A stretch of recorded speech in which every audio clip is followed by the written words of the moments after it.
Narayana namaskrityam naram chaiva narottamam devim saraswatim vyasam tato jayam udiraye.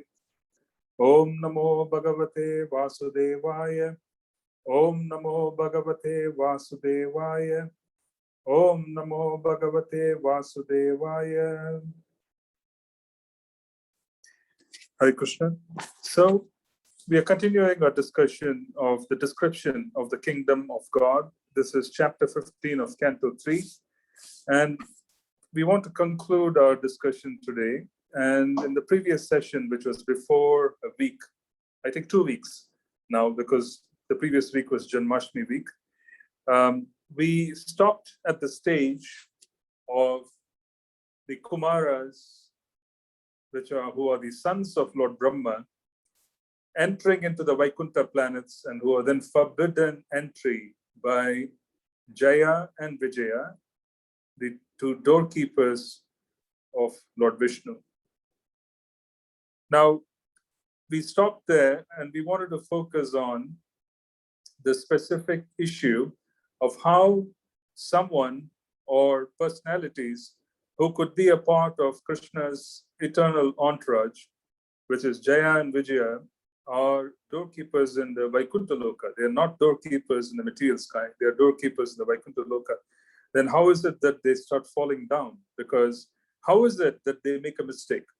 And we want to understand a few things from this particular phenomenon. And first and foremost, from a practical standpoint, we want to understand our position in the practice of sadhana bhakti. The biggest challenge in sadhana bhakti, the biggest challenge in the process of bhakti yoga is not so much receiving mercy, is not so much getting initiated into Harinam or getting initiated into the mantras, the Gayatri mantras. None of this is as big a challenge. It is rare, undoubtedly. It doesn't happen to everyone. If you notice, even in today's world, with all the devotees who are practicing, we are not a great number compared to the general population or even to population which practices Vedic religion. We are a small portion overall. So it is not given to everyone. So the opportunity is rare, but then it is easy to receive mercy where one comes in touch with Mahaprabhu's mercy through the mercy of Lord Nityananda. And Lord Nityananda has been commissioned very specifically by Mahaprabhu in such a manner that the entire compassion which is in the heart of Mahaprabhu has been passed on to the heart of Lord Nityananda.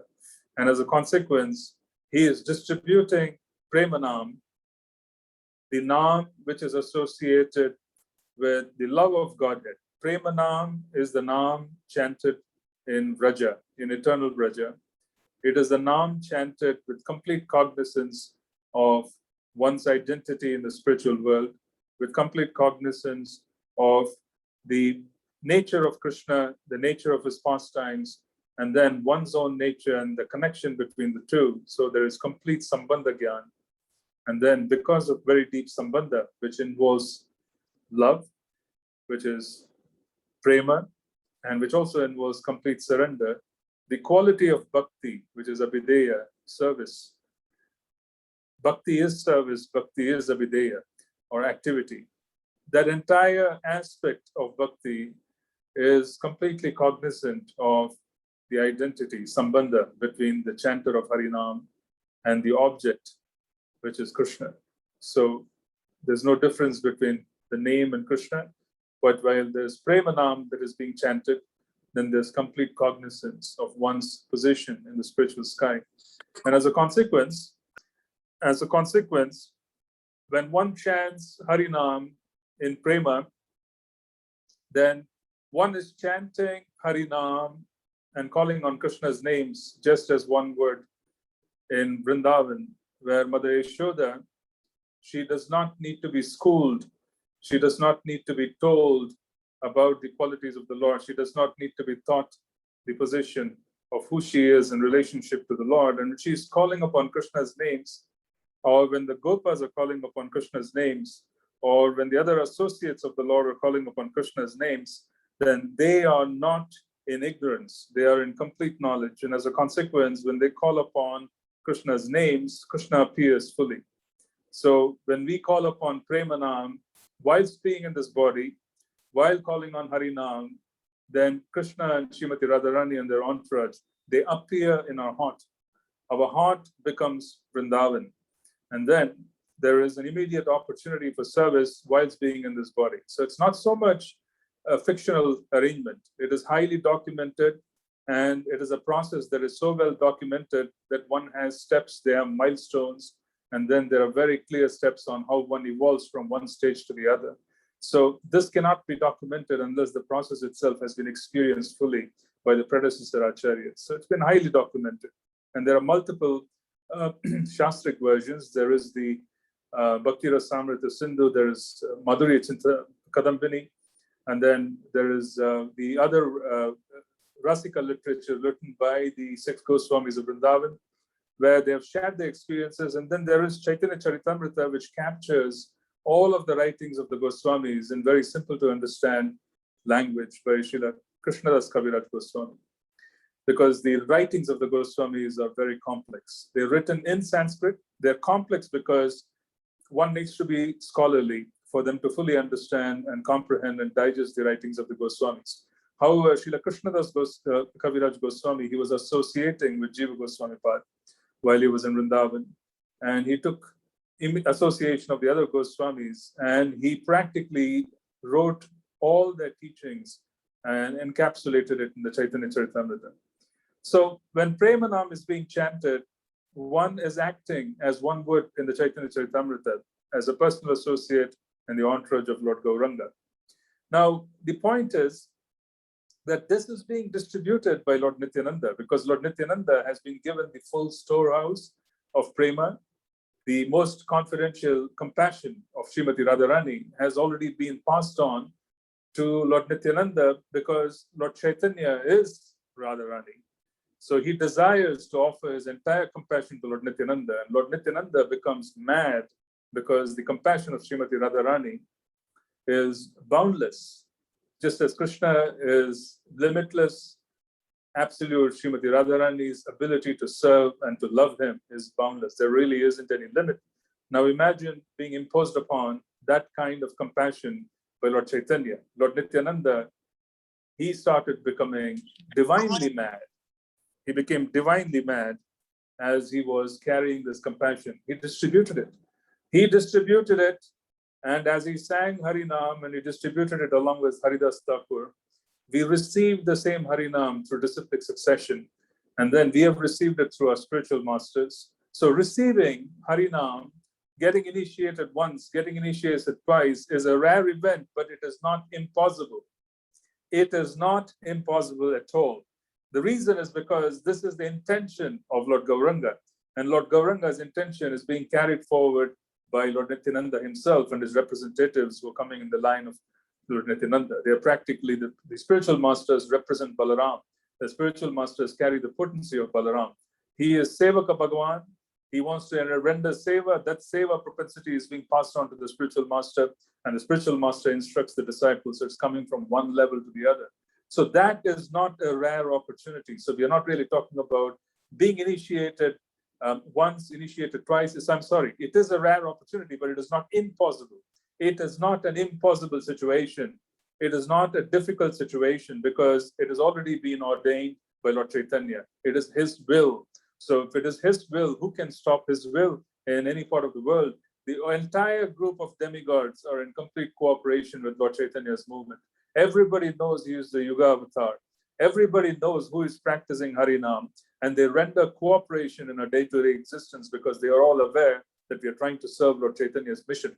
So the point being, that is not difficult, and that is not the topic we want to talk about. So reaching Vaikuntha is not difficult from that perspective, because when you're chanting Harinam, you are connecting yourself beyond all the Vaikuntha planets. You're going back to Goloka. You want to serve Krishna in the most confidential aspect when you're chanting Harinam. And that propensity and that potency and the knowledge has been given to us. So that is not a difficult proposition because it's been given. The empowerment is being given. When you're initiated, You've been asked to chant 16 rounds. You've been asked to follow 4 regulative principles. The guru takes away karma to the extent to which it gives us the ability to chant. He doesn't take away all the karma from us. No guru can take on all the karma from the individual disciples they make. They can't do it. It's impossible. They will fall sick and they might even leave their bodies. So that is not what the guru does. The guru takes away karma to the extent to which it allows enablement of the devotee to receive faith. So there is something obstructing the ability of the devotee to hold on to the guru's lotus feet. The guru takes away that particular obstacle and gives faith in the heart of the devotee during the process of initiation. And that giving of faith is done through the mercy of Lord Nityananda. So that is not an impossibility. Yeah, that's a rare situation, undoubtedly. The devotees in any city in the world are quite rare. They're not a big bunch. They are quite small. Even if you call it a big yatra, we are still small in the larger context of who we are. Or compared to any other religion or in any other practice, we are small as a group. Now, what is rare is to be able to hold on to this mercy for 40 years. An average devotee, if you were to call it an average, you have to stand steady in the process of being able to maintain your sadhana for 40 years, 30 years, 20 plus years. These are very long time periods. That is an extraordinarily difficult proposition. And why is it a difficult proposition? It is a difficult proposition because we exist in an atmosphere which challenges us at all times. We exist in an atmosphere which is filled with passion and ignorance. And because it's filled with passion and ignorance, we also are in touch with passion and ignorance. And because we are in touch with passion and ignorance, we develop desires in the world just as people would in the normal circumstances. We also begin getting attracted to the phenomenon of the world. We develop desires to exist in one way or the other based on what we see around us. This is typical because we exist in passion and ignorance. We are surrounded by passion and ignorance. As a consequence, just as one mode overcomes the other over a period of time, there are times when passion and ignorance can overcome our ability to stay steady. So the mercy has been given. Holding on to it and keeping it steady is a different question. And that is the challenge because it's a long haul.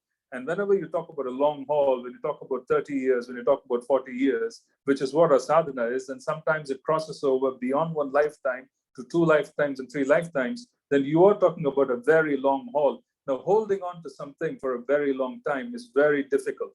It's very difficult because you need to have a consistent pattern of existence. If you do not have a consistent pattern of existence where you really know what to do on a day-to-day basis, you can't hold on to this because over a period of time, we are going to become weak.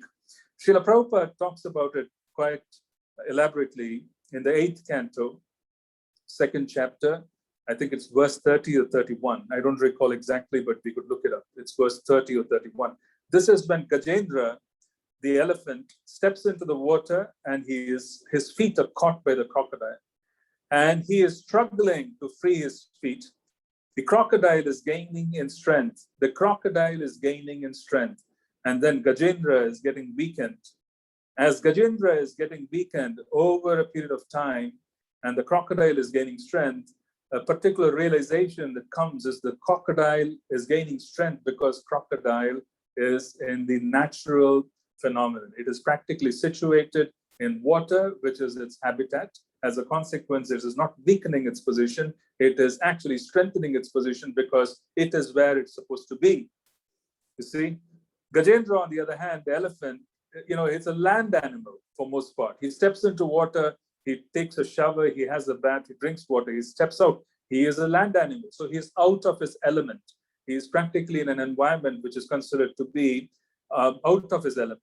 Now, in such an environment, he becomes weak because he's going to struggle and struggle and struggle. And if you don't have your natural habitat, if you do not have what is required to sustain what is required over a long period of time, then you are going to one day or the other give in to the weakness that is going to be a part of it.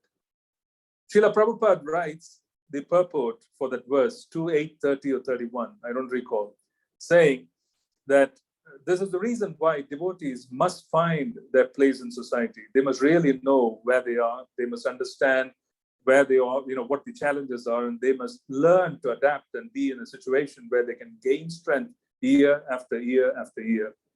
Now, this is the reason why we constantly talk about the fact that we need to understand the environment and we need to have a plan, because if we don't exist with a proper plan for the future and we do not know how to unplug from passion and ignorance, then we are in a circumstance of weakness.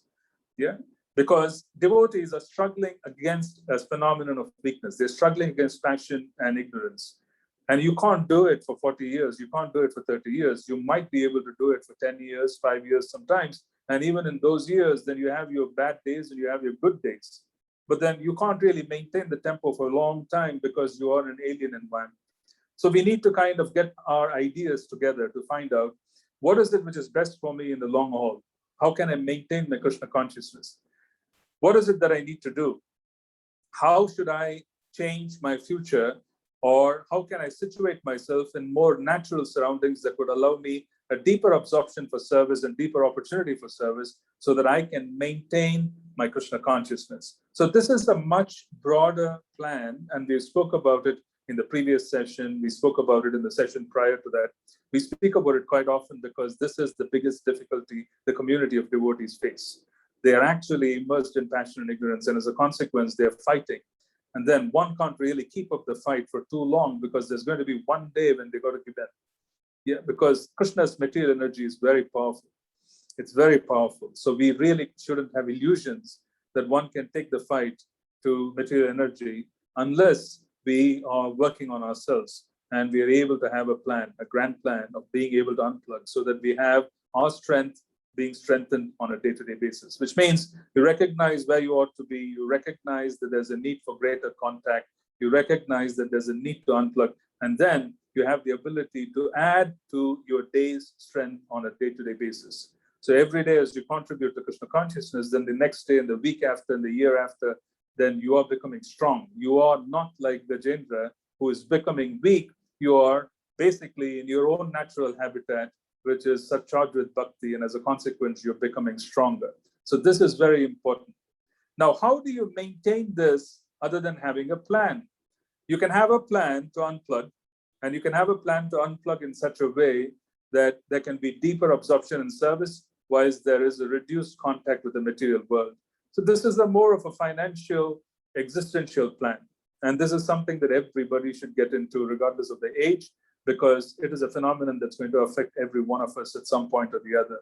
It is something that is unnatural. So you can't really maintain an unnatural pace while you're trying to do something which doesn't belong to this particular universe. Yeah, you're engaged in activity which is particularly, I would say, against the nature of material universes.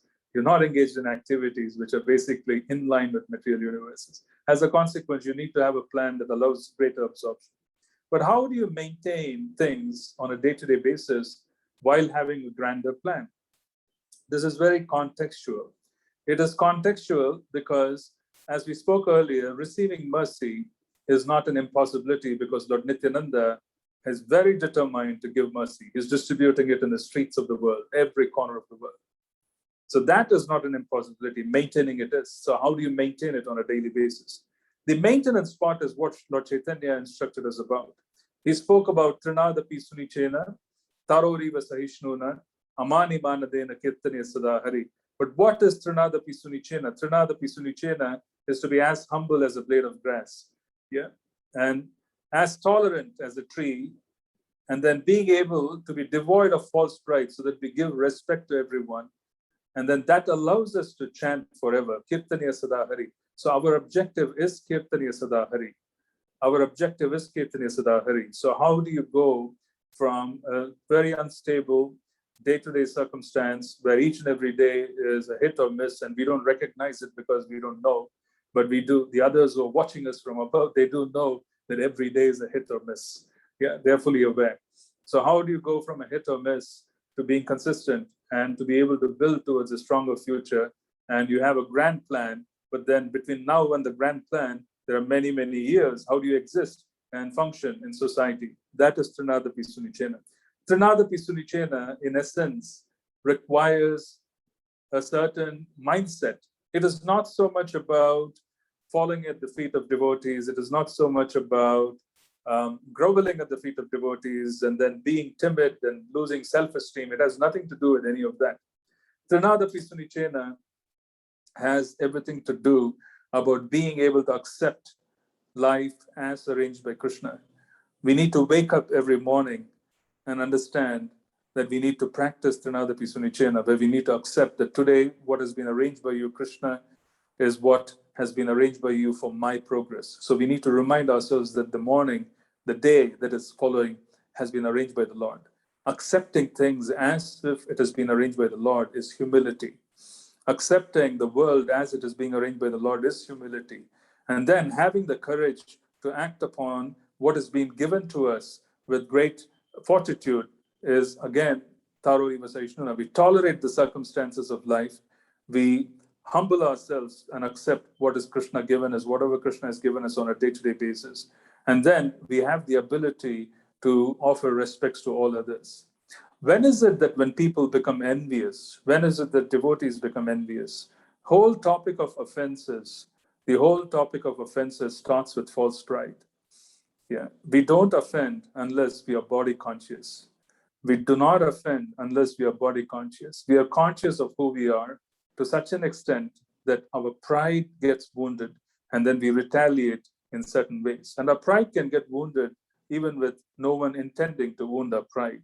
We can enter into any environment and feel that our pride is wounded because we've not been recognized, we've not been given what is due, etc. And we can start reacting and we can start hitting out at whoever is there in certain ways. So all offenses begin with body consciousness. So one of the first things that we need to recognize is that this body consciousness in terms of who we are comes from the fact that we are expecting something else to be done for us to be able to serve Krishna. Yeah. Whatever is needed for us to serve Krishna has already been given to us. This is where Trinadapi Sunichena is required. We need to understand that you cannot remove desires unless you become satisfied. Trinadapi Sunichena is to become satisfied and to tolerate the circumstances of life. And then one has the ability to offer respects to others. Why is there this ability to offer respects to others? Because there is no desire to be fulfilled. If you have no desire to be fulfilled in the society of devotees other than wanting to serve, then there will be no offenses.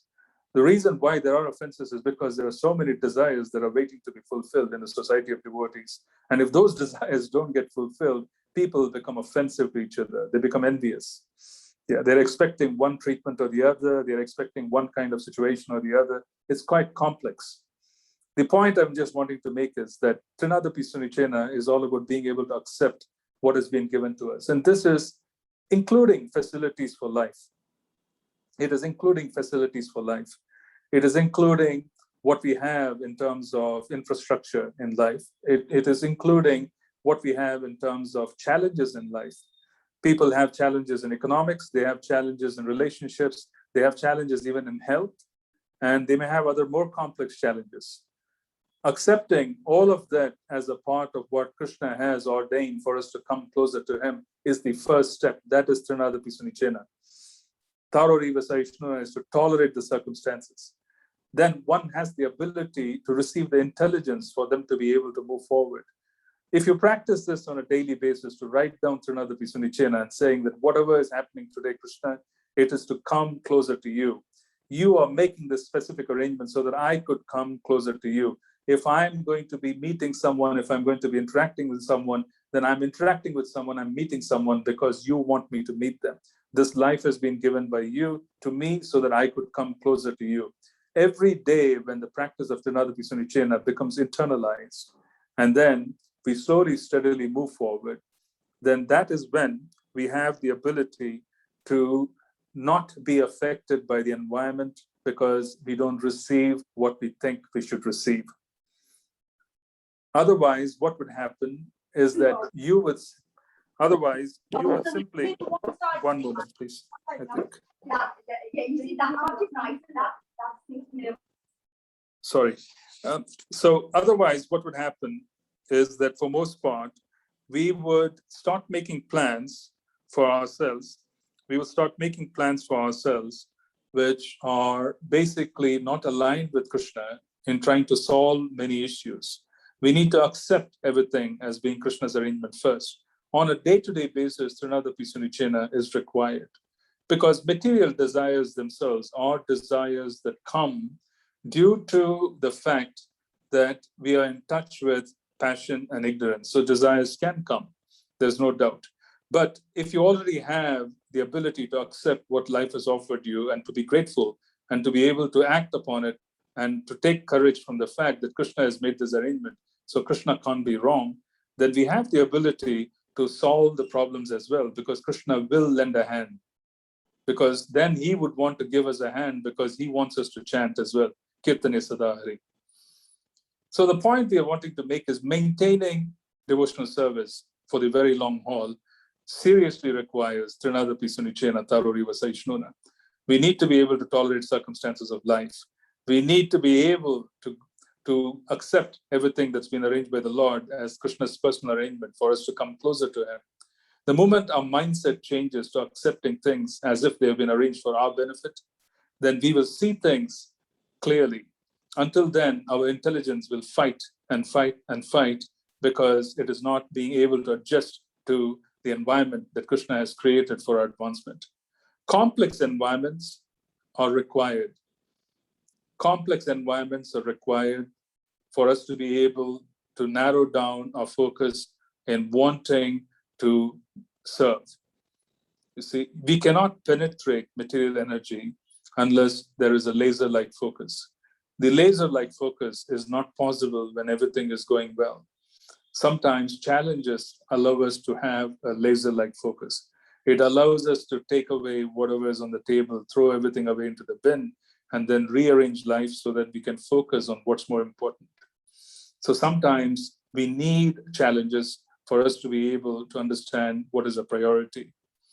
And so as a consequence, if we train ourselves to accept things as they are, as Krishna's arrangements for us to be able to progress further, then even on the day when we have a bad day, we will be able to accept that bad day. If we don't culture ourselves into accepting environment and accepting who we are on a daily basis and accepting things as they are as arranged by Krishna on a daily basis, when things are going well, we will not be ready when things go bad. You can't really flip from one side to the other. So this is the long haul. You need to practice Trinadapi Sunicena on a practical basis.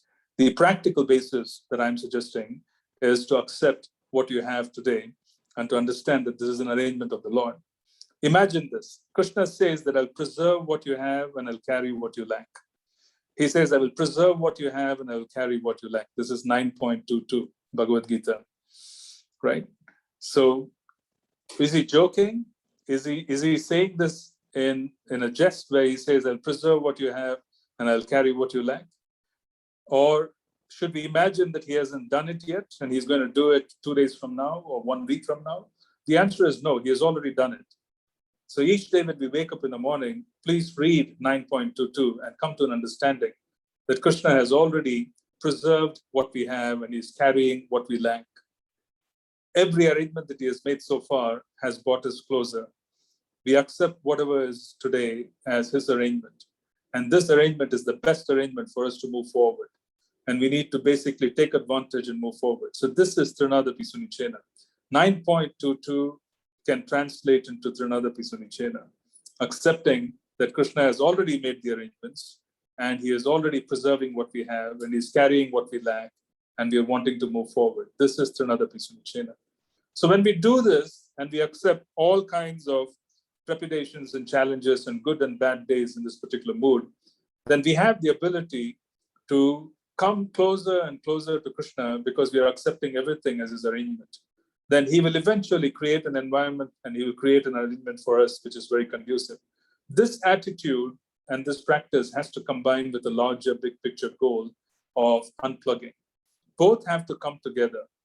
Both have to come together. So this is the long haul practice. You need to do it on a daily basis for you to maintain Krishna consciousness over several years. Otherwise, it's not possible.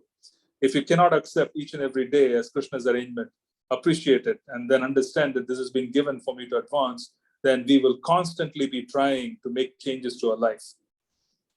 Now, I'm not saying we shouldn't make changes to our life. we should definitely make an attempt to improve things. There's no doubt about it. But if you don't accept it at some level, then you're constantly working on trying to make changes to our life to bring something or the other that is missing, whilst in reality, whoever we are today may be exactly what Krishna is deeming us to be for us to come closer to him. So accepting it first is very important, and then we practice. If the practice of Krishna consciousness works beautifully in the particular circumstances that we are in, then we should accept it as Krishna's arrangement. This is exactly how it works. Yeah. When Krishna makes an arrangement, it becomes super easy. It's not difficult at all. If Krishna wants you to achieve something, it's super easy. If Krishna is not cooperating, it is super difficult. It is super difficult. So accepting it is very important. Then intelligence comes to us on how to move forward. Intelligence itself is a function of how good a servant we are in the spiritual sky. Now imagine this. Imagine the circumstances that the reality of spiritual life is that you are going back to the spiritual sky, and that is the objective of Srila Prabhupada. And Srila Prabhupada has given us a position at the lotus feet of the divine couple. He has made an arrangement at the lotus feet of the divine couple. How good a servant we are at the lotus feet of the divine couple is practically going to translate as to how we are today. So in other words, the greater and greater the absorption and focus in being a better servant of the divine couple would practically make us more efficient servants here on the planet. So our objective is Trinadapi Sunichena. If you cannot have that objective of wanting to have Kirtaniya Sada Hari, to maintain the chanting of Harinam throughout your life, then we will not be able to maintain it for long. Something or the other will come up where there might be breaks. The point I'm trying to make is it's very difficult to maintain a 40-year sadhana unless you already have a plan on how to execute life on a day-to-day basis. The day-to-day execution requires understanding and accepting the arrangements made by the Lord. Yeah. The more perfect we are in the spiritual sky, the more perfect we become here. It's practically a connection. The closer we become to servants of Krishna and Radharani in the spiritual sky, the greater would be the efficiency here. It's a simple connection. It's a very simple connection. We could see Srila Prabhupada. He was an extraordinarily dear servant of the divine couple. We could see the efficiency with which he executed the mission of his guru within 10 years. The efficiency of being able to give Krishna consciousness to people who had no idea of the Vedic paradigm, to be able to give them faith, to make them move in that particular direction, to particularly make them experts so that they could train others. All of this happened in 10 years, and this was Krishna's power. Srila Prabhupada was practically an instrument who was practically being used by the Lord fully because Srila Prabhupada had stepped aside. He had practiced Trinadapi Sunichena for so long that he knew exactly how to step aside and accept the circumstances of life so that Krishna could use him. He kept endeavoring. And all the endeavors of Srila Prabhupada, when we do remember, last week we celebrated his appearance on Nandotsava. So all the effort of Srila Prabhupada is just fascinating on how he started and received instructions from his spiritual master at the age of 30. And then he executed the spiritual master's mission at the age of 70. 40 years of carrying the instructions of the Guru. 40 years of doing what you can on a day-to-day basis, even though you didn't have the complete facility. 40 years of roaming around in the streets, distributing back to Godhead. Yeah, he started writing at the age of 48, and then he started distributing. He started becoming the one-man show, writing, printing, distributing, coming back, taking the money, writing, printing, distributing. This is endeavor. This is Trinadapi Sunichena, accepting that, okay, today this is what Krishna is wanting me to do. This is the instruction of my Guru. I will do it to the best of my capacity. He has already given me what I need for me to move to the next level. So Srila Prabhupada practiced Trinadapi Sunichena to such a beautiful extent. He demonstrated it for us. And we witnessed the particular history after that. He practically accepted each and every day. This is the arrangement Krishna has given me. So I must somehow or the other wake up and understand that today is the day when I'm supposed to move forward by distributing 5 back to Godheads. So he used to pick up and write and then basically distribute 5, 6 Bhakti-Gaurits. At a very advanced age, he wasn't bothered by his age, and he used to walk long distances. He wasn't bothered so much about how Krishna arranged for his eating, sleeping. Yeah, he didn't quite bother Krishna about anything or defending, for that matter. He kept accepting, and he kept accepting all the arrangements. And then Krishna took him from the small lanes of New Delhi to, riding around in a Rolls Royce in London, flying around in different places for 10 years. It didn't bother Srila Prabhupada. The small lanes of Delhi didn't bother him. The Rolls Royce didn't bother him. He kept doing Trinadapi Sunichena. You have made the arrangement and I will take advantage. So this is basically a very fundamental lesson for us. This is how you maintain things for 40 years. You practice the acceptance of what has already been given, and then you push it to the maximum extent. You take what's been given and then you push it. You keep pushing it, saying, okay, this has been given to me. And once you reach that boundary, then Krishna would increase the facility. He would increase the infrastructure. He knows what we need for us to go on to the next level. He knows what we need in terms of internal potency, bhakti. He knows what we need in terms of infrastructure. He knows everything. So he's not unknowing. He is going to just allow us to understand something has been given to you. Are you really pushing it? This is applicable to us as individuals. This is applicable to us as yatras. This is applicable to us as big groups, small groups, as individuals. It's very applicable. Every group in the world has been given what they need for them to be able to move forward, take the next step. They have been given. Yeah, they can't really wait for this. They can't wait for this. They have been given what is required. So this basic circumstance of maintaining things for the long haul requires Trinadapi Sunichena. And Trinadapi Sunichena practically is the practice of love, because you accept what Krishna has given you. So you know Krishna loves you. As a consequence, you accept every arrangement that he has made for you with great gratitude and love. If he has made one arrangement or the other, you keep accepting it. You keep accepting it. This is basically what you do in Trinadapi Sunichena. This is the practice. It is not easy to do it, but this is what you do. You keep accepting the practice. You keep accepting it. This is love. Now, the opposite of love is fear. The opposite of love is fear. Why does fear come into the hearts of devotees? Fear comes into the hearts of devotees when they are afraid to lose something. Nobody is afraid in general.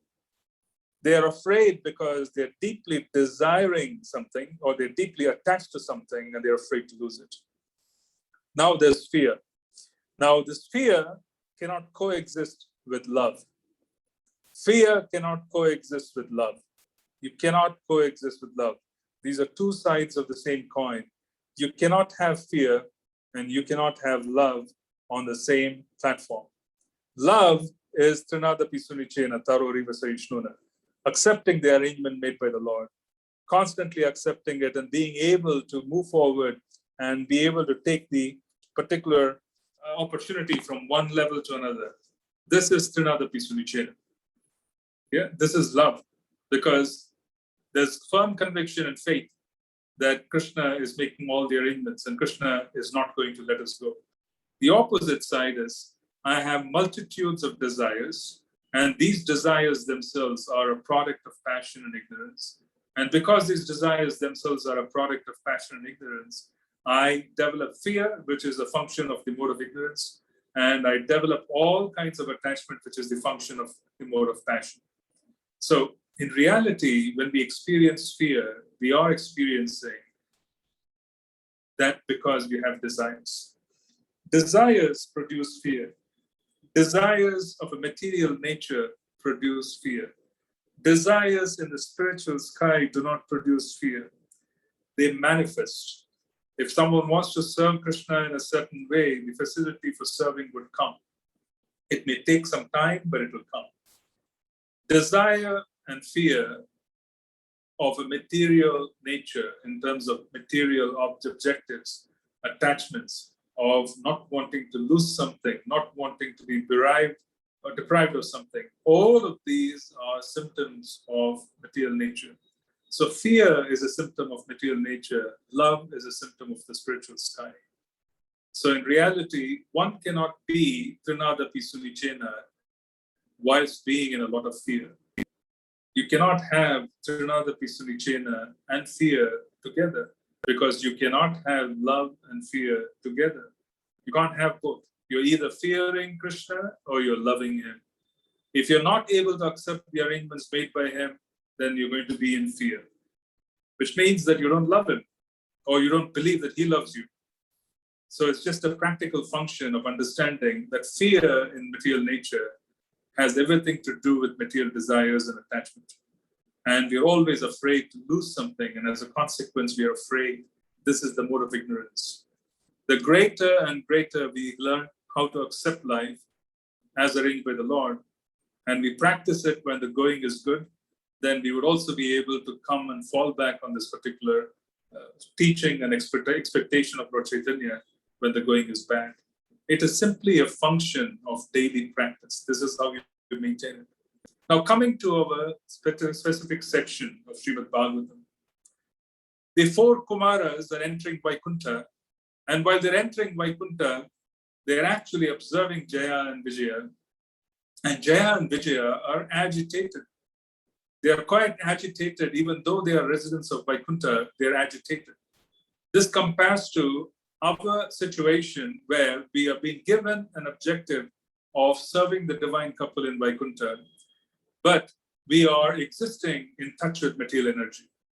The Vaikuntha planet where the Sanat Kumara, the Kumaras were entering, that Vaikuntha planet is within the scope of the material universe. It is a Vaikuntha planet, but within the scope of the material universe, which is why, you could find Durvasa, sage Durvasa entering, you could find the Kumaras entering, etc. So it is a part of the spiritual sky, which is also a part of the material universe. In other words, the universe has the ability to come in touch with Kshirodakashayi Vishnu. Kshirodakashayi Vishnu, he is the super soul, and he is practically the personality who is the Guna Avatara. And you often find in Puranas where the demigods headed by Lord Brahma, they approach Kshirodakashayi Vishnu. They go to the Kshira ocean and they start offering prayers. This Kshira ocean is a part of the material universe. So even though it's a Vaikuntha planet, it is within the scope of the material universe. So there is a scope of being in touch with the lower qualities of the material universe. Even if it is a very minuscule quality, very, very minute quantity, you could still be in touch with the mode of passion and ignorance whilst being a part of the material universe. So Jaya and Vijaya were exhibiting symptoms of being agitated, and their nostrils were flared, the eyebrows were arched, and the eyes were becoming reddish because they were agitated. And they were practically agitated to see the four Kumaras entering one gate after another in Vaikuntha. And they were practically entering the final gate, and they were there as doorkeepers. And the agitation itself was such that they were not wanting to allow these four sages to enter. And they were behaving as one would in the material universe. Here, sometimes you walk on the streets and you will find someone is disturbing you. You can't really go and you can't do your parikrama because, some chief minister is coming or some minister is coming. You can have this phenomenon here in Vrindavan. Oftentimes they will barricade, they will shut down roads, and then while you're going on parikrama, you can't really cross. They will not allow you to have darshan because they would have shut the entire, all the days, the temples, not knowing which temple is going to be visited. So all this agitation and fear is a part of the material universe. Even in Vrindavan, you could experience it because they would not allow you to freely pass and have darshan. They would say, you can't do it. They will shut everything down. So the point I'm trying to make is, so this kind of wanting to stop people from entering means that you're afraid that their entrance itself would cause disturbance. So there is fear. Fear is a phenomenon of the material world. Fear is being in touch with the mode of passion, being attached to a certain situation, and being attached to the situation, not wanting the situation to change, is a function of the mode of passion. So the Kumaras, when they see Jaya and Vijaya agitated, when they see them angry, when they see them stopping them from entering, then they make this remark saying, how can there be fear? This is Vaikuntha. You say that you belong to Vaikuntha, but how can you be in fear? Because only fear can allow you to stop me. You see? Because unless you have fear, what is it that you have to be afraid of? Why would you be afraid of allowing me to pass? You see, why would you be afraid of allowing me to pass to go and see my Lord? So the Kumaras basically observed that the behavior was not the behavior of those in the spiritual sky. The spiritual sky is filled with people whose behavior is very much in line with remembering Krishna. All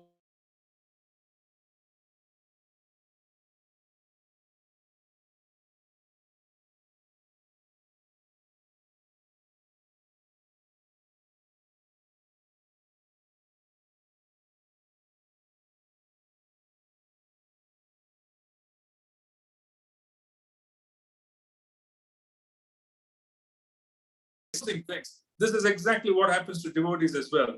They are in fear of losing things, and as a consequence, they basically start offending others. This is exactly what they start doing.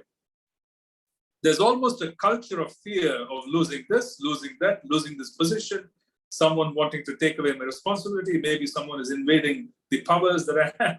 This is quite fascinating to see, even in a spiritual society, but that is because we are in the material world. We are in the material world. As a consequence, once you have some kind of a power structure, once you have some kind of this department, that department, you build a bunch of buildings and you put rooms there, you put titles on the door, then everybody is going to be afraid because they're going to hold on to it. Oh my God, someone is going to take this away.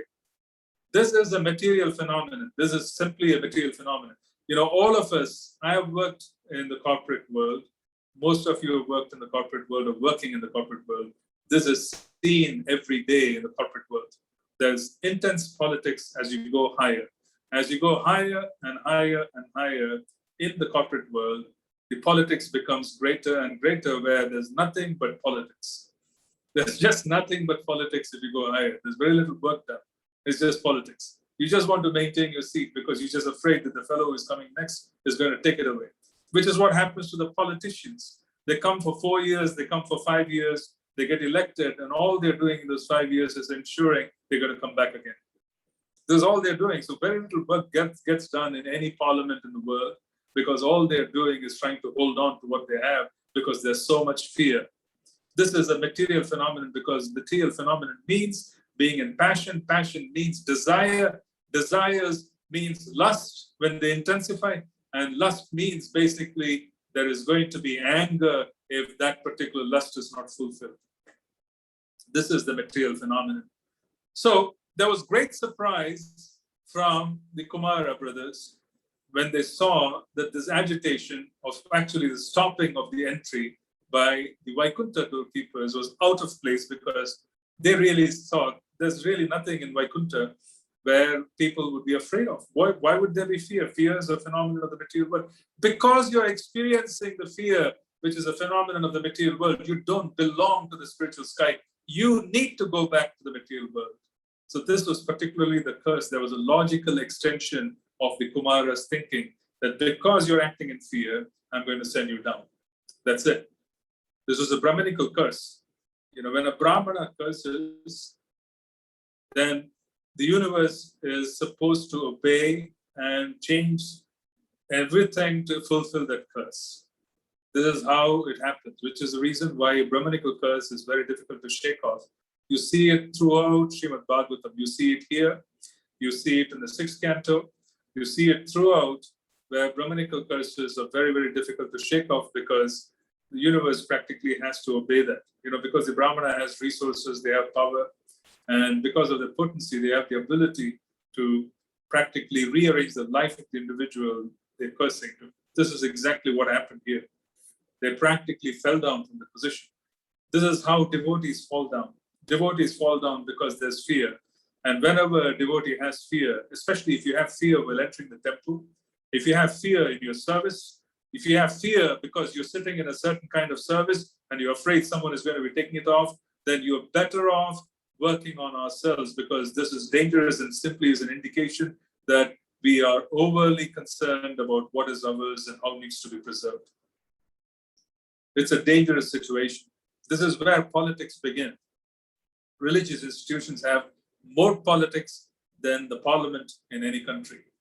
Why is it so? Because this is exactly why. People give up everything and then they hold on to something. Yeah. You give up everything. You don't want to get married. You don't want to do this. But then you come and you hold on to something else. You sit there and say that this is what it is. This is mine. Nobody can enter. This is my territory. You can't come in. You can't go out. You see, this is basically a phenomenon that is observed. And this is all an indication of the material phenomenon of fear. And the material phenomenon of fear has its roots in attachments. It has its roots in desires. It has its roots in areas of lack of fulfillment. This is why there is a practice of Trinadapi Sunicina. Where is Trinadapi Sunicina coming in when fear is there? Trinadapi Sunicina says that you're constantly accepting the arrangement given by the Lord. If Krishna gives, you accept. If Krishna takes away, you accept. You keep accepting every day that this is exactly what one needs to do for them to be able to move to the next level. You don't really practice anything else. You practice Trinadapi Sunicina. And then you can have Kirtaniya Sada Hari. Kirtaniya Sada Hari is a natural evolution of Trinadapi Sunicina. Because there is no other issue. You're constantly arranging and you're constantly thinking of Krishna arranging things for us so that we could serve. There really isn't any need to be worried about things. There's no fear. So the Kumaras practically cursed the doorkeepers of Lord Vishnu that they should fall down and they should experience material life, or they should actually experience real fear. You see, they should experience real fear. The Asuras have great fear. It is said that the world of the Nagas and the world of Asuras in the lower planetary systems are extraordinarily opulent. They are very opulent. The Nagas have very, very opulent palaces, and they're all basically illumined by the gems on the hoods of the Nagas. They are very, very opulent, extraordinarily opulent for all kinds of opportunities for sense gratification. But then the Nagas and the other personalities who are in the lower planetary systems, they're always existing in fear. They're afraid that one day this is all going to end. All of this is going to end. What am I going to do next? You see, what am I going to do next? This is all going to end. So this fear is a phenomenon of material nature. So which is what the Kumara brothers saw. So we started today's discussion by talking about being able to maintain devotional service for the long haul. We cannot maintain devotional service for the long haul every day if we don't practice Trinadapi Sunicina. If you do not practice the accepting of every arrangement made on each and every day as Krishna's arrangement, and trying to make you do your best with that arrangement, doing your best with that arrangement, if you don't do it, then what is going to happen is you're constantly going to fight the circumstances of life. And as you fight the circumstances of life, you're going to basically be distracted from moving forward. This is the reason why you need to start practicing Trinadapi Sunicina. And by practicing Trinadapi Sunicina, then one has the ability to accept life as it is arranged. And then there is no fear because you don't have material desires. Fear is a symptom of material desires. Because you don't have material desires, there is no fear. And you're accepting everything as arranged by the Lord on a day-to-day basis. This is surrender. Surrender requires being able to accept things. Surrender is the vulnerable position. It is vulnerable because you don't know what is coming. And you need to basically accept Krishna loves you. That's a very fundamental statement. Krishna loves me. I love him. And I want to surrender to him. I'm ready to go through whatever he wants me to go through. This is surrender.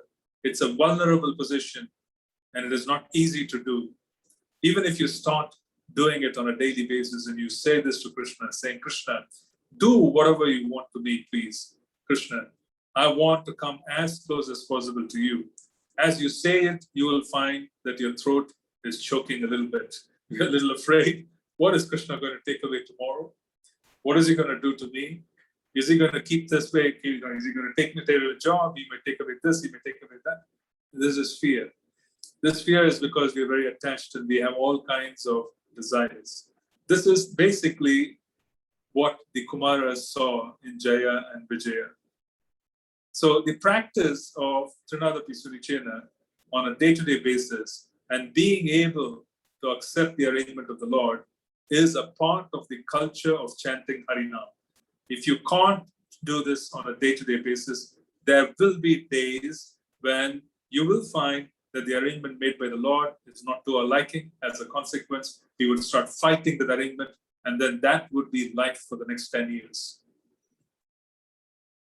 We should be very careful in accepting it, and then we should improvise. It doesn't mean you accept things as they are and do nothing about it. It means you accept it, you start acting upon it, you say that, okay, I'll make this arrangement, I'll make that arrangement, I'll make an improvement. But then you would need to act upon it very carefully. And then still accept the results. You can act upon it, but you still keep accepting the results. So Jaya and Vijaya were particularly cursed to come back to the material world because the sages saw that their symptoms were very much a part of what is seen in a materialist. This is quite strange. So there's a vulnerability. What is the vulnerability of being very close to Krishna? Being very close to Krishna, being the doorkeeper of Vishnu, being the doorkeeper of Lord Vishnu in the Vaikuntha sky is a very proximate service. It is a service which is considered to be very personal. When you are in touch with such great power, when you're in touch with Lord Vishnu himself, and you're standing at his doorstep and you can have his darshan on a day-to-day basis, then one needs to practice Trinadapi on a day-to-day basis. Trinadapi Sunichena has to be practiced internally. It has to be practiced so that one doesn't ever forget that position. It is a position of great power. It is a position of great responsibility. This is basically the circumstance. Now, whilst they were there, they committed this offense. The offense that was committed was the offense to the sages. And because this offense was being committed, they fell down. This is a phenomenon of falling down in consciousness. So devotees who commit offenses, what do you see them do after some years or after a few months? You will actually see them behaving like materialists. They would actually be going after objectives which are unthinkable for a devotee. They would practically think of that as the main aspect of their life. And then life becomes that. And then it takes a few years for them to come back to normal, but then they're running after something. So in reality, falling down into the material sky from the spiritual sky occurs due to offenses. That is true of our practice as well. As we engage in Krishna consciousness and we offend Vaishnavas, then we have the ability to fall down and develop desires. So the first offense is Vaishnava Parad. The second offense is to think of the names of Lord Shiva and Lord Brahma to be independent of or to be equal to Lord Krishna. Third offense is Guru Aparad. If you commit Vaishnava Aparad, then the third offense of Guru Aparad is going to happen. It is just a matter of time. It's just a matter of time. It doesn't take long. Vaishnava Aparad is first, and then Guru Aparad is third. And then there is philosophical confusion. One rejects Shastra, then one starts misinterpreting Harinam. One starts basically thinking that Harinam is also a fictional experience. So all these offenses come one after the other. So what are we rejecting in offenses to the holy name? We are rejecting the Vaishnavas, Vaishnava Parad. We are then getting philosophically confused. We are becoming impersonal. By becoming an impersonalist, we are practically thinking that Krishna and Lord Shiva and Lord Brahma, they are all the same. This is impersonal philosophy. The impersonal philosophy talks about Brahman, and they say that everything is a manifestation of Brahman. So they say that Krishna is the same, as Lord Shiva is the same, as Lord Brahma is the same. It is all the same. This is impersonalism. And then one becomes impersonal, they offend the Guru. And once the Guru gets offended, there are philosophical changes. So we offend Shastra. Once we offend Shastra, we offend Nam. Once we start offending Nam even deeper, where we start rejecting Nam and its potency, slowly, steadily, we find that we are filled with all kinds of fear, which means we are filled with all kinds of material desires. This is the 10th offense. So you start with the first and you go down to the 10th, and this is the descent of Jaya and Vijaya from the spiritual sky to becoming Ravana and Kumbhakarna, to becoming Hiranyaksha, Hiranyakashipu, Sishupala, Dantavakra, different incarnations. Krishna comes in touch with these two personalities. These are devotees, by the way. So that is why they basically had the opportunity to be annihilated by Krishna. So they became a part of Leela. So they facilitated service even though they were offenders, because Krishna saw them begging for forgiveness from the Kumaras. So the Jaya and Vijaya are actually begging the Kumaras to forgive them. What do they ask for? They are saying, we don't mind you throwing us down to the material sky, but please, please let us not forget our Lord. Let us not forget Krishna. We don't want to forget him. Please don't help us. Please do help us so that we don't want to forget him. This is their desire. So even though they were offensive and they practically fell down, their whole desire was to never forget Krishna. This is the desire. So now let's read the verses. After passing through 6 entrances of Vaikuntha Puri, the Lord's residents, without feeling astonishment at all the decorations they saw at the 7th gate, to shining beings of the same age, armed with maces and adorned with the most valuable jewelry, earrings, diamonds, helmets, garments, etc. The 2 doormen were garlanded with fresh flowers, which attracted intoxicated bees and which were placed around their necks and between their 4 blue arms. From their arched eyebrows, discontented nostrils, and reddish eyes, they appeared somewhat agitated. The great sages, headed by Sanaka, had opened doors everywhere. They had no idea of ours and theirs. With open minds, they entered the 7th door out of their own will, just as they had passed through the 6 other doors, which were made of gold and diamonds. The 4 boy sages, who had nothing to cover their bodies but the atmosphere, looked only 5 years old, even though they were the oldest of all living creatures, and had realized the truth of the self. But when the porters, who happened to possess a disposition quite unpalatable to the Lord, saw the sages, they blocked their way with their staffs, despising their glories, although the sages did not deserve such treatment at their hands. When the Kumaras, although by far the fittest persons, were thus forbidden entrance by the two chief doorkeepers of Sri Hari, while other divinities looked on, their eyes suddenly turned red because of anger due to their great eagerness to see their most beloved master, Sri Hari, the personality of Godhead.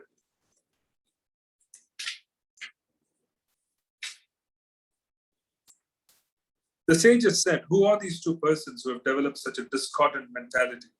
Even though they are posted in the service of the Lord in the highest position and are expected to have developed the same qualities as the Lord, how are these 2 persons living in Vaikuntha? Where is the possibility of an enemy coming into the kingdom of God? The Supreme Personality of Godhead has no enemy. Who could be envious of him? Probably these 2 persons are impostors. Therefore, they suspect others to be like themselves. In the Vaikuntha world, there's complete harmony between the residents and the Supreme Personality of Godhead, just as there is complete harmony within space between the big and small skies. Why then is there a seed of fear in this field of harmony? These 2 persons are dressed like inhabitants of Vaikuntha, but where from can the disharmony come into existence? So the sages who can perceive the fact of what is Vaikuntha and the strange sense of happiness that is a part of Vaikuntha, they could find disharmony in the 2 individuals in front of them. This disharmony, as they say in this verse, is because they have some kind of fear. There is a seed of fear. Why is there fear? Fear exists because you want to be in charge, you want to be in control, you don't want to lose something. So they are able to recognize that particular fear. Therefore, let us consider how these 2 contaminated persons should be punished. The punishment should be apt, for thus benefit can be eventually be bestowed upon them. Since they find duality in the existence of Vaikuntha life, they are contaminated and should be removed from this place to the material world, where the living entities have 3 kinds of enemies. What are the 3 kinds of enemies in the material world? The material world, the 3 enemies are desire, anger, and lust. Lot of desires. If those desires do not get fulfilled, it transforms themselves into anger. This is basically the material world. These are the enemies of the material world. When the doormen of Vaikuntha Loka, who are certainly devotees of the Lord, found that they were going to be cursed by the Brahmanas, they at once became very much afraid and fell down at the feet of the Brahmanas in great anxiety. For a Brahmana's curse cannot be counteracted by any kind of weapon. After being cursed by the sages, the doorman said, "It is quite apt that you have punished us for neglecting to respect sages like you. But we pray that due to your compassion and our repentance, the illusion of forgetting the Supreme Personality of Godhead will not come upon us as we go progressively downward." So Jaya and Vijaya are requesting the sages, please, I know that you have punished us.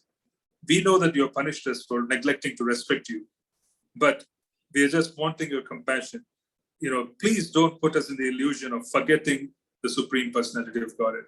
They are so afraid to forget the Supreme Person. See, why is there such fear in Jaya and Vijaya? Why is there such fear? This is a question that we want to ask ourselves. Why are Jaya and Vijaya exhibiting fear of forgetting Krishna? They're exhibiting fear because they understand what it is to be able to remember Krishna. Fear is exhibited in these circumstances by Jaya and Vijaya because they understand the gift that has just been given to them, the gift of being able to serve the Lord. Forgetting Krishna is the greatest fear of any sincere devotee. So these two devotees are very sincere. That is why they know exactly what they don't want to lose. They don't want to lose the ability to remember Krishna. As a consequence, they're saying, don't put us in an illusion where we'll forget him. Please, let us be punished because we have misbehaved with you, we have disrespected you, but don't make us forget Krishna. So this is wonderful. Yeah, they have fully understood exactly what one needs to do. At the very moment, the Lord, who is called Padmanabha because of the lotus grown from his navel, and who is the delight of the righteous, learned about the insult offered by his own servants to the saints. Accompanied by his spouse, the goddess of fortune, he went to the spot on the very feet sought for by recluses and sages. The sages, headed by Sanaka Rishi, saw that the Supreme Personality of Godhead, Vishnu, who was formerly visible only within their hearts in ecstatic trance, had now actually become visible to their eyes. As he came forward, accompanied by his own associates, bearing all paraphernalia, such as an umbrella and a chamara fan, the white bunches of hair moved very gently like two swans, and due to their favorable breeze, the pearls garlanding the umbrellas also moved like drops of nectar falling from the white full moon or ice melting due to the gust of wind. The Lord is the reservoir of all pleasure. His auspicious presence is meant for everyone's benediction, and his affectionate smiling and glancing touch the core of the heart. The Lord's beautiful body is blackish, and his broad chest is the resting place of the goddess of fortune, who glorifies the entire spiritual world, the summit of all heavenly planets. Thus it appeared that the Lord was personally spreading the beauty and good fortune of the spiritual world. He was adorned with a girdle that shone brightly on the yellow cloth covering his large hips, and he wore a garland of fresh flowers, which was distinguished by humming bees. His lovely wrists were graced with bracelets, and he rested one of his hands on the shoulder of Garuda, his carrier, and twirled the lotus with another hand. His countenance was distinguished by cheeks that enhanced the beauty of his alligator-shaped pendants, which outshone lightning.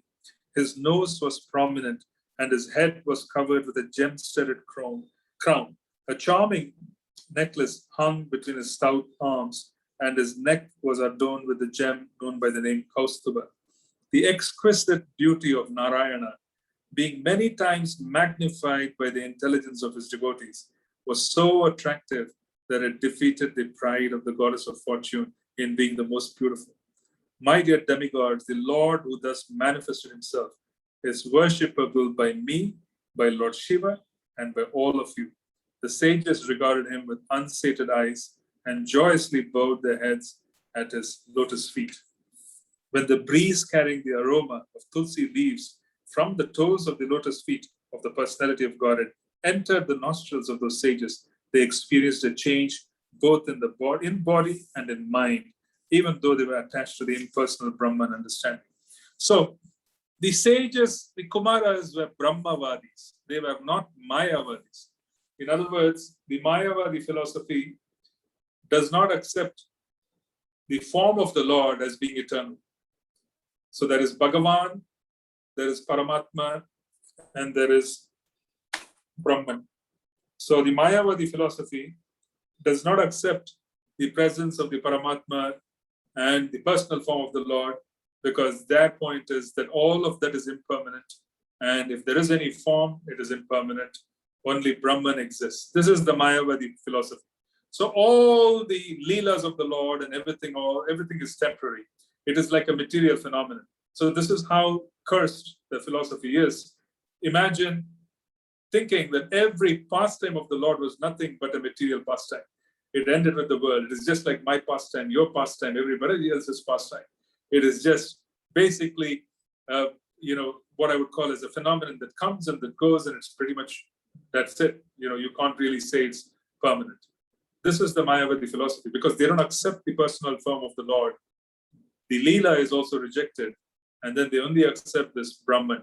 On the other hand, the Brahmavadis are quite distinct from this. The Brahmavadis, like the Kumaras, they accept Brahman, they accept Paramatma, and they also accept the first personal feature of the Lord Bhagavan, but their objective is Brahman. So they are aware of Bhagavan, but they have not experienced him face to face.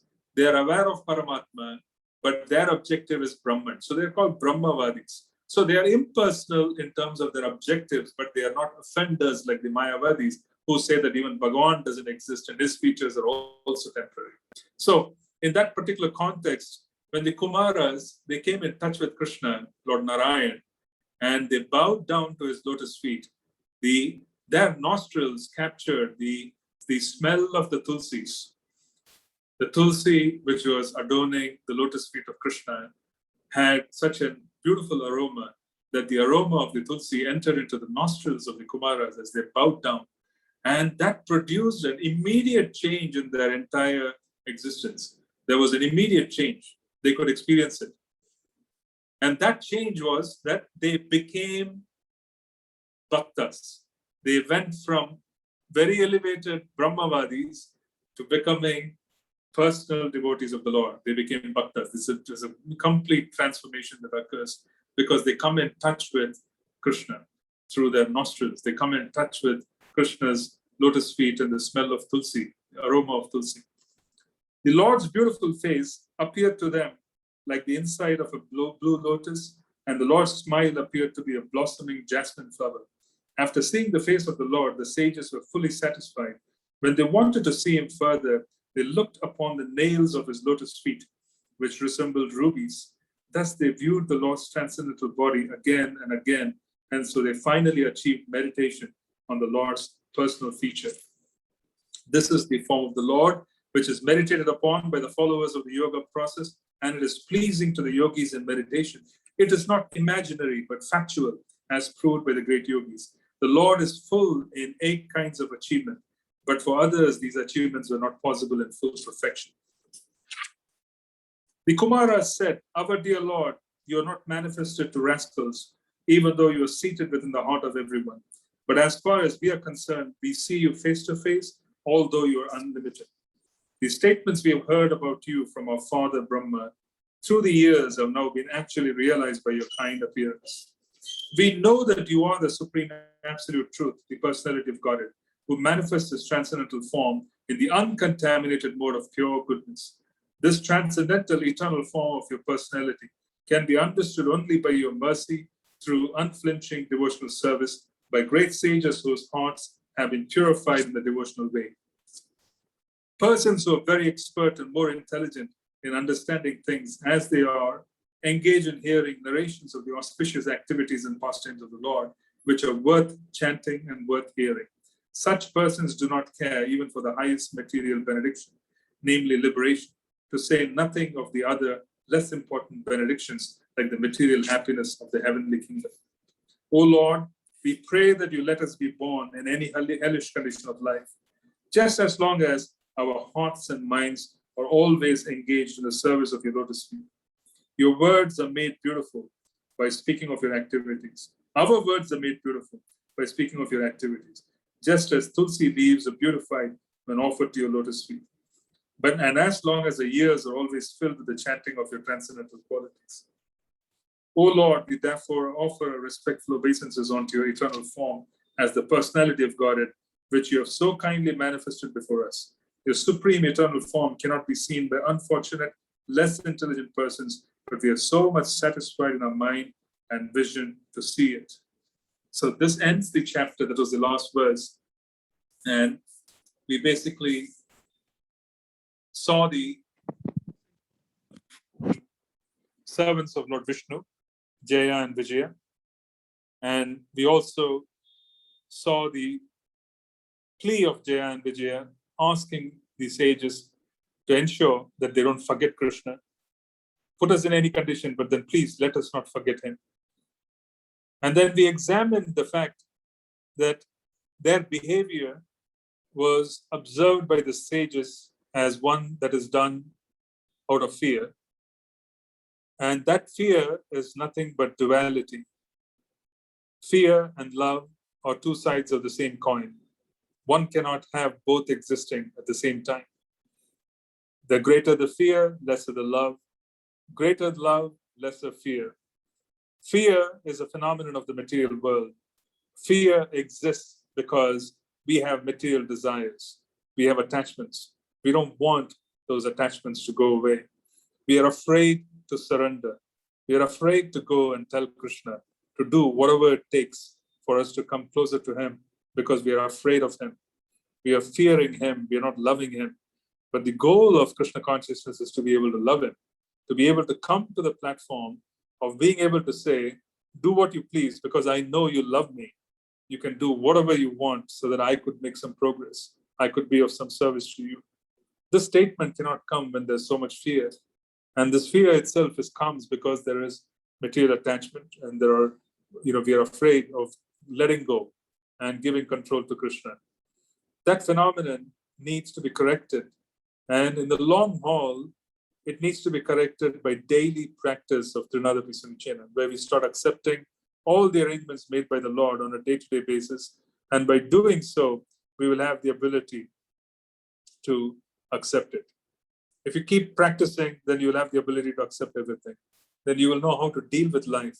Then Kirtaniya Sada Hari is possible. Yeah. So we stop here and we'll see if we can take any questions.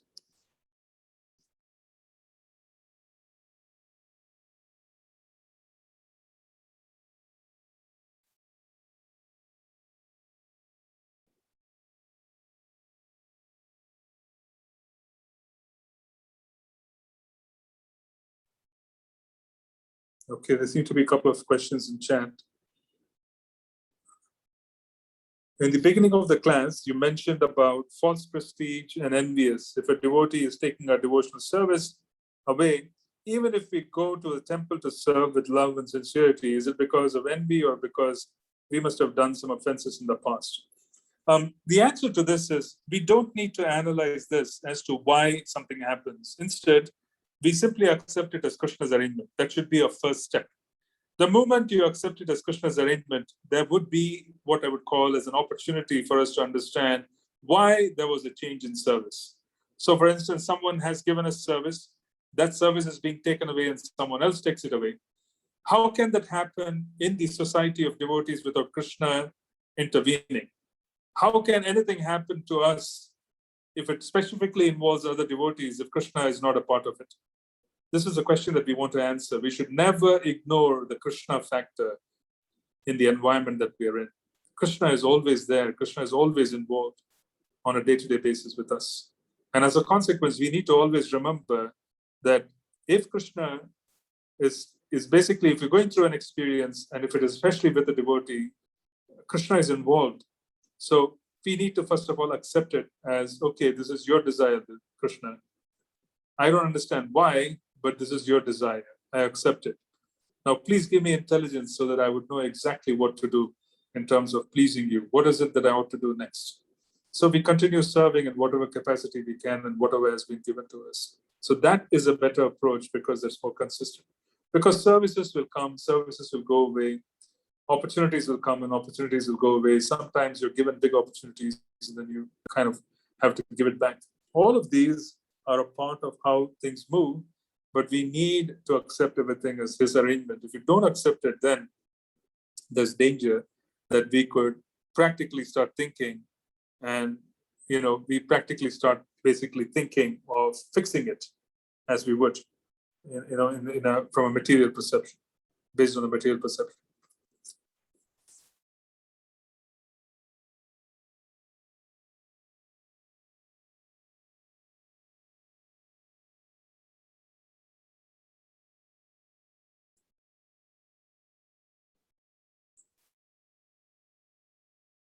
Any other question or comment?